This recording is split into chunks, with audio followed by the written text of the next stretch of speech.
Hey guys, my name is Anuradha. Welcome to our channel GK Guidance and Knowledge. Happy morning to all of you. Today we are going to discuss about NHRC advisory related to sex workers. Let's start. Our today's question is: the NHRC National Human Rights Commission wants sex workers to be classified as informal workers. In the background of the statement, adults who earn by providing sexual services should be granted basic labor rights. We have to comment on it. Means adding our personal comment. Then first of all need to understand what is the question's demand.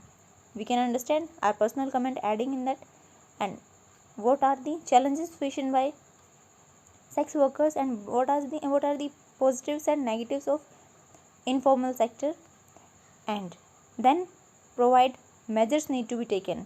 Let's start. That can be asked in GS paper 2 under the government policies and interventions, and then issues related to women.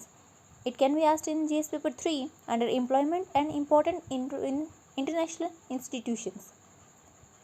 You can start with the current scenario or definition. Let's start.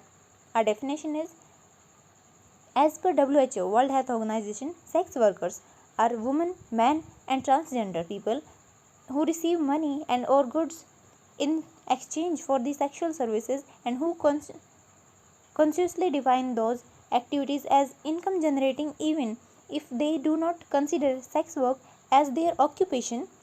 About 3 million are engaged in commercial sex activities in India. COVID-19 pandemic so many sectors and COVID-19 pandemic hit so many sectors and communities. Sex workers are one of them. Recently, the NHRC National Human Rights Commission is in an effort to secure the rights of all excluded or marginalized women, included sex workers, as informal workers in their advisory on women at work.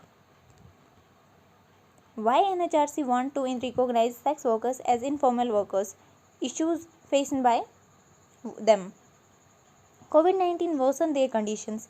Who already face discrimination, violence, abuse, harassment and exploitation, works under hazardous situations, violation of human rights, fundamental rights, right to equality under Article 14, right to practice any profession and carry any occupation, to life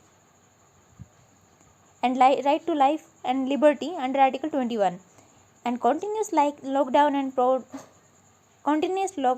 poverty and poor conditions of them, then unable to access government services.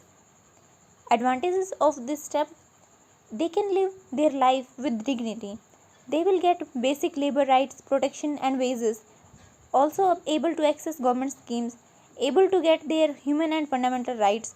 Then they will able to do work and as occupation and not be shameful in front of the society. Then disadvantages of this step: people doesn't accept sex workers as a part of the society because they look this work as immoral. It may increase criminal activities like kidnapping for forceful engagement in this work. According to NCRB, National Crime Record Bureau, 95% trafficked victims forced to do prostitution. It also encourages people to indulge in this work. It also reduces discrimination, abuse, violence against them. Then our way forward would be our personal comment: need to provide fundamental and human rights to them, need to make proper policies and rehabilitation programs for their rehabilitation, they who want to leave this occupation. Then need to provide sex education, health facilities and include them into government schemes like Beti Bachao Beti Padhao and Sarva Shiksha Abhiyan. Need to make strict laws against illegal and forceful prostitution activities like child pornography. Then decriminalization of prostitution is necessary if done voluntarily. Need to follow Justice Verma Commission recommendations. Also maintain funds for sex workers, generate employment for them. To conclude, every person have the right to choose any profession and live with dignity under Article 21, which is right to life. It is the time we need to rethink about sex work from a labor perspective, and state need to fulfill their responsibility under Article 38, 1 and 41, in which state need to promote the welfare of people by securing and protecting their social, economic, and political norms and right to work and assistance, respectively. So, this is it for today. Thank you for listening. Don't forget to like, share, and subscribe also.